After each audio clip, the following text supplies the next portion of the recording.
Hello and welcome to this session on programming techniques. By now, you would be familiar with the 8085 instructions. In this session, we shall use some of these instructions to write programs for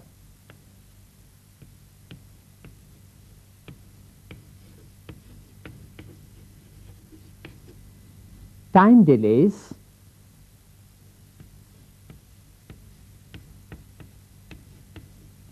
and counters. We shall also discuss some modular programming techniques. Many applications require time delays.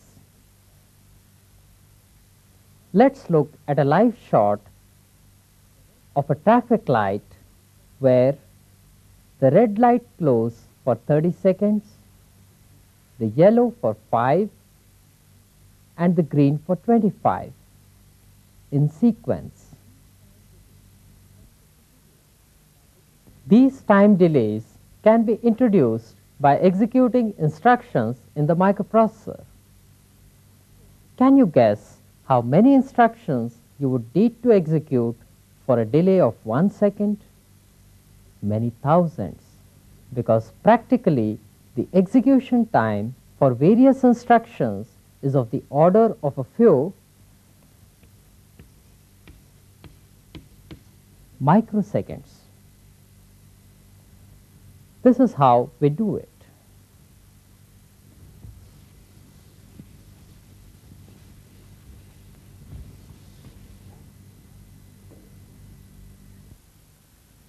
The practical approach is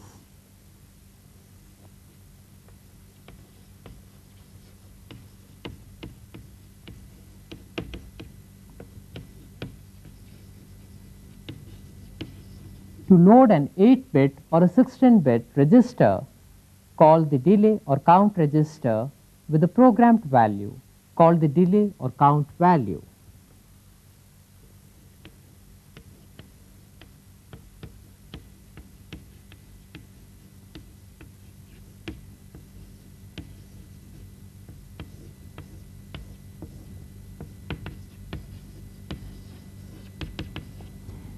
And then decrement this register till it is 0 through this loop. This loop is executed for all non-zero values of this register. As soon as the register contents reaches 0, the loop is terminated. Can you now write a program for a 1 millisecond delay or a 1 second delay? You can, if you know the microprocessor clock frequency and relate it with the instructions being executed in this loop. You can refer the microprocessor instruction set and get the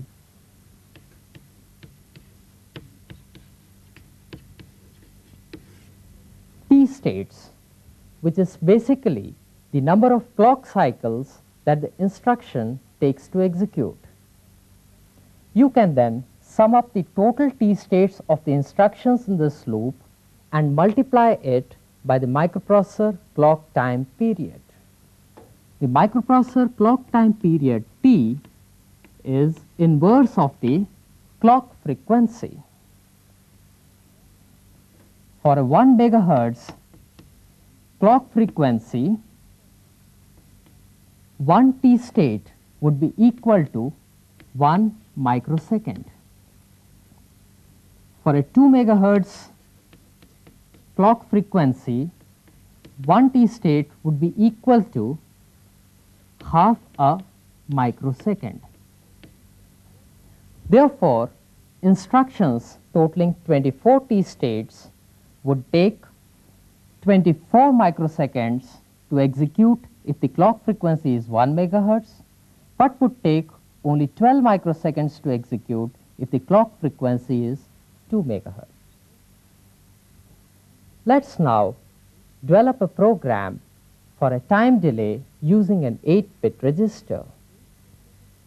Here, register C is the 8-bit register which is loaded with the desired count value to give a 1.4 millisecond delay.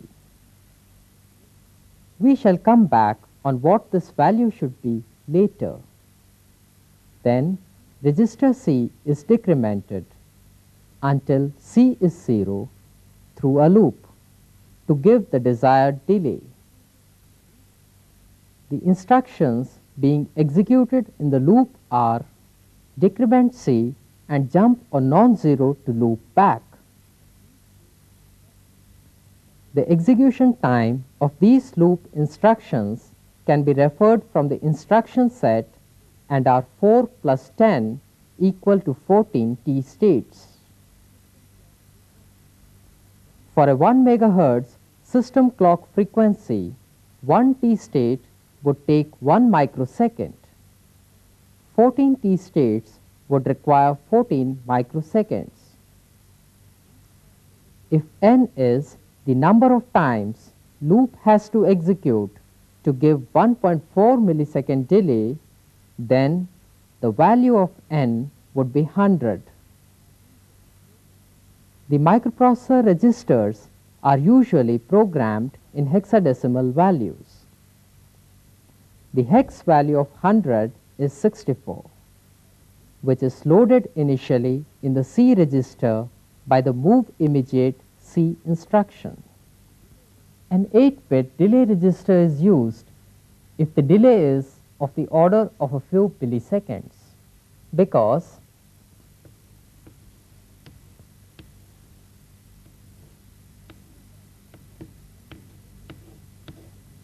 the maximum value that can be represented by this 8-bit number is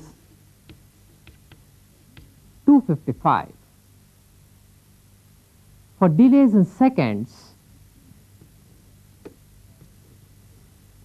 a 16-bit register or a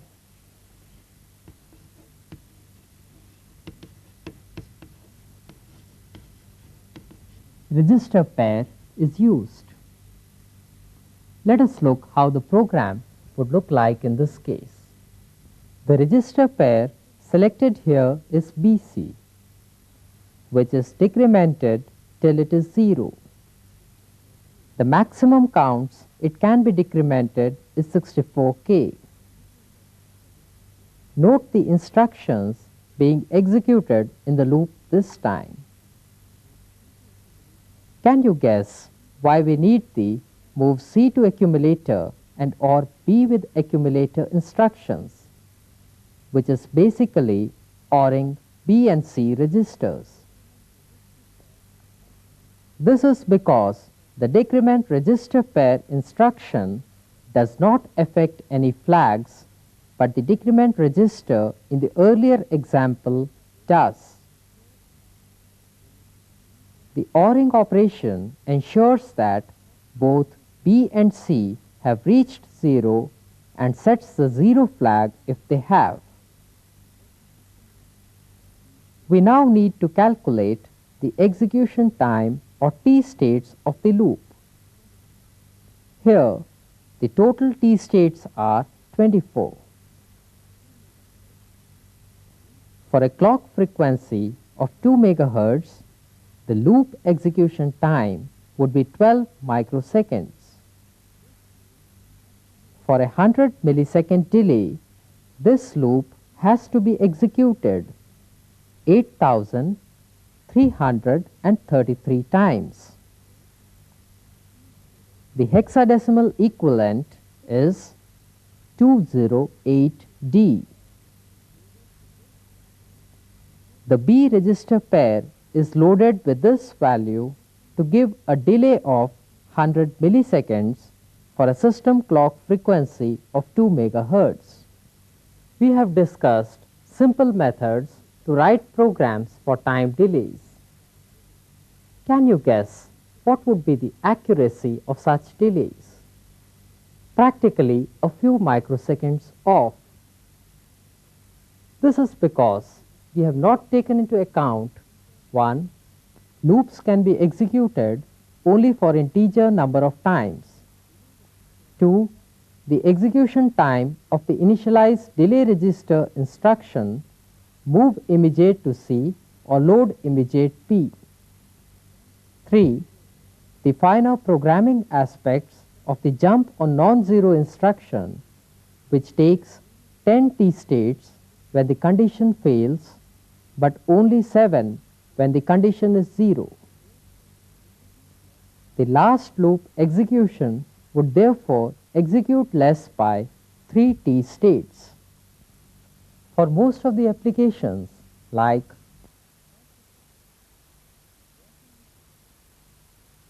traffic lights, washing machines, microwave oven, etc., where the required delay is of the order of a few seconds or even minutes, this error in delay is insignificant, and you may not have to bother about complicated programming.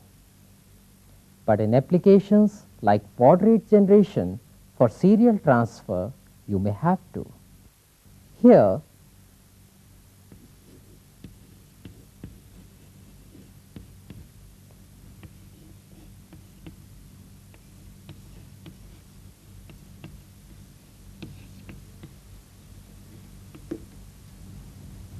you can program the delay or count value which comes as close to the required delay. The balance of the delay is partly shared by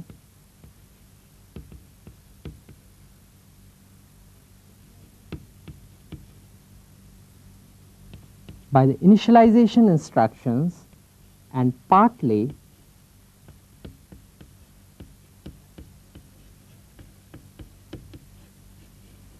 by adding NOP instructions. Let us develop a flowchart for a counter with a specified delay, say 1 second, between its counts.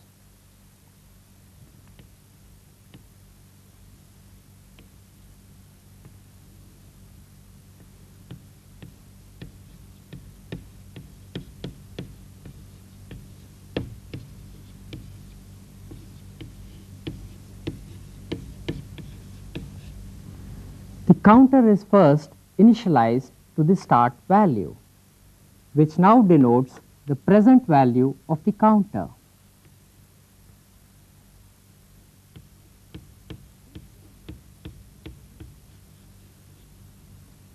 This value is sent to display.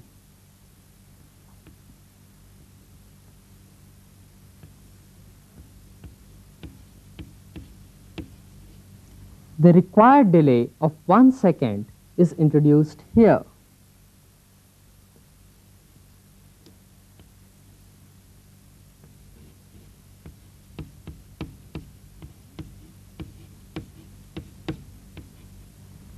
The counter is incremented or decremented for the next count state.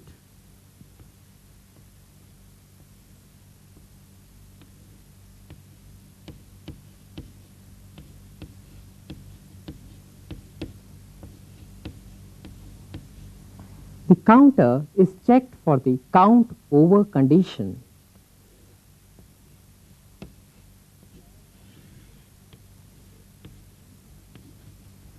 All valid states of the counter are sent to display and operation repeated. Once the count over condition is reached,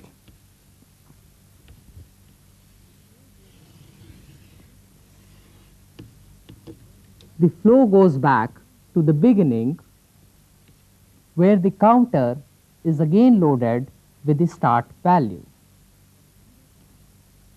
Let us now write a program for a 0 to 9 up counter with a 1 second delay between its counts. Let B register be the counter, which is initialized to 0 as the counter starts its counting from 0. The B register is sent to display, followed by a delay of 1 second. The register B is then incremented for the next count. The count over value here is 0A. which is equivalent to decimal value 10. For values 0 to 9, the flow goes back to display the count value. As soon as the count value reaches 0A, control is transferred to the beginning. The display in this case is connected to port 01 and is sent through the out instruction. The move B to accumulator preceding it is required because for the first time B register is initialized with 0 but is not transferred to accumulator for the out instruction which sends it to display. Lastly, we require to adjust the delay count for 1 second. Here we use a register pair HL as the required delay is very large. As discussed in the earlier example of 16-bit register delay, the loop delay takes 24 T states to execute. The highlighted instructions get executed in the counter loop denoted by label DIS. The instructions out, load immediate, increment B, move B to accumulator, compare immediate, and jump on non-zero to DIS are the instructions that get executed whenever the count value increments, and they total to 45 T states. This time needs to be considered for calculation if we require sufficiently accurate counts. To sum up the timings, for a clock frequency of 1 MHz, the loop delay takes 24 microseconds with an initial time of 45 microseconds. Therefore, the 1 second delay here is 45 microseconds plus time for n, the number of times loop delay executes. The value of n through calculation yields 41,664. The corresponding hex value is A2C0, which is loaded through load immediate instruction preceding the loop delay. In this example, we had the next count step towards the end in this loop. Let us look at an alternate flow chart where the next count step is towards the beginning in this loop. The counter here is initialized to a count value which is one previous to the start count. The count goes to the next state and is then displayed through an output port. The required delay is introduced and the count value is checked for the last count state. If the last count has not reached, the flow is transferred back to the next count and loop repeated. Once the last count is reached, the flow is transferred to the beginning. We have discussed two flow charts of a counter with delay doing the same thing. Can you tell what's the difference between the two? In the former case, the counter was initialized with the first count value and later incremented. Thus, the terminating check is done with the count over condition. In the later case, the terminating check is carried out for the last count value. Let us analyze the program for a 9 to 0 down counter with 1 second delay using the later flowchart. Here B register is the counter and HL register pair the delay register. As the decrement B operation is carried out before display, we have to load the counter with 0A, which is equivalent to decimal 10. The counting, display and delay for valid counts 9 to 0 are performed in this inner loop. The check for last count is performed, which is 0 in this case, and then control is transferred to the beginning to repeat the desired count sequence. Note the instructions in the main count loop this time. Now the T states outside loop delay are 49 instead of 45 in the earlier example. In real-world applications of microprocessor, the programming or software runs into many kilobytes of instruction code, which seems quite complex. How does the software designer manage the complexity in such programs? He starts from the top with the entire software requirements. Then the overall requirements is divided into major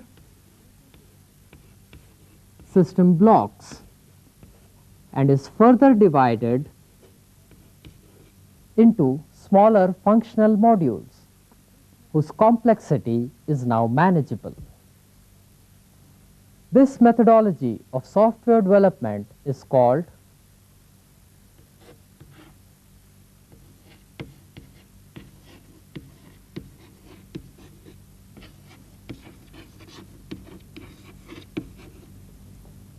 the top-down design approach and is equally applicable for hardware designs.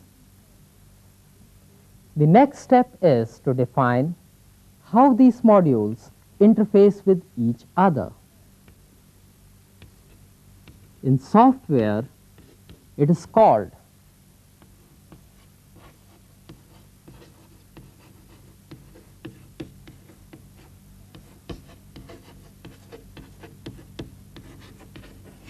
parameter passing. In hardware, it is through signals. While implementing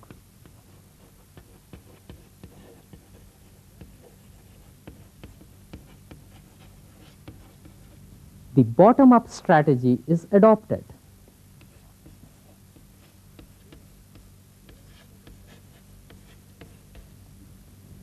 Where the lowest level modules are coded first. It's quite likely that after this analysis, many functional modules may require similar tasks to be performed. These tasks are called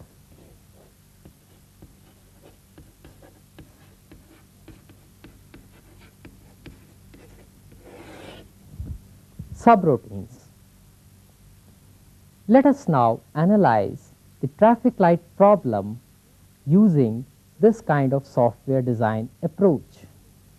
We first develop a flowchart for a problem by identifying and sequencing the various tasks.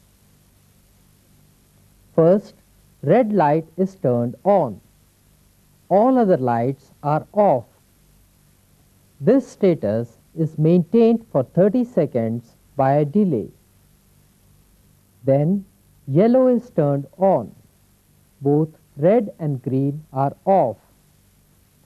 This status is maintained for 5 seconds by a delay. Then green is turned on. Both red and yellow are off. This status is maintained for 25 seconds. Then the sequence is repeated by transferring control to the beginning. After breaking up the problem into 6 different blocks, we find that a programmable delay in seconds is required by 3 modules. This can easily be implemented by a delay subroutine, which accepts a parameter number of seconds. One of the internal 8-bit registers can be selected to pass the number of seconds parameter, say register B. The next step is to control the lights. This is done through an output port which is usually latched. Here we have selected port 01 as the output port. The lights are connected to the lower 3 bits of this port. Sending a logic 1 on the corresponding bits would turn on the light, and logic 0 would turn it off. Let us now implement this flowchart by coding the instructions in the various blocks of the main program. To turn on the red light, we need to send a logic high to the bit number D0 at port 01. As the other lights are to be in the off state, the other bits D1 to D7 are at 0 level. The data pattern to be sent is therefore 01, which is first loaded with a move immediate to accumulator instruction and sent to port 01 through the out instruction. The delay routine is then called by first initializing register B with 1E for 30 seconds. This parameter will be used by the delay subroutine to give a 30 seconds delay. As the display is latched, the status of lights is maintained, that is, red on and others off. After this, the yellow light is turned on by sending data 02 to port 01. 02 represents the bit pattern, D1 being logic 1 and all other bits 0. This would turn on the yellow light and red and green would be off. The register B is then initialized by 05 for the delay counter.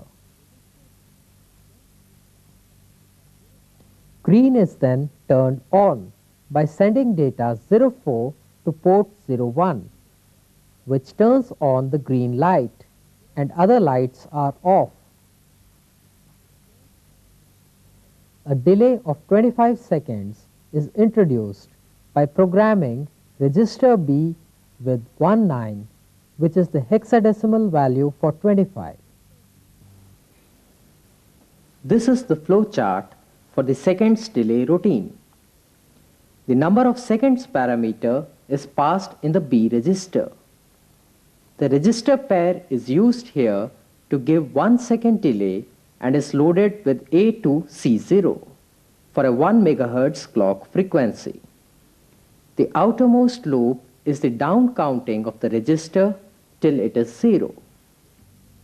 In the traffic light example, internal register was used to pass a parameter. What do you do if you have a large number of parameters? In this case, it is convenient to assign a memory block to the data. Either the calling routine knows about this reserved data block, or you may pass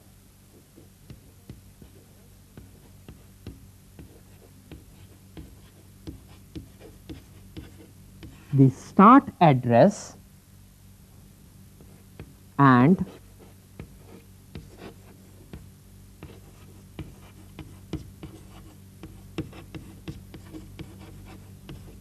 the number of data items through internal registers. You may also use stack to pass parameters. For retrieving parameters from stack, you have to first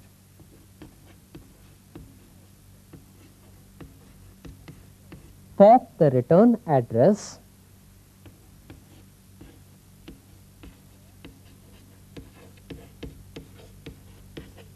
the parameters in the reverse order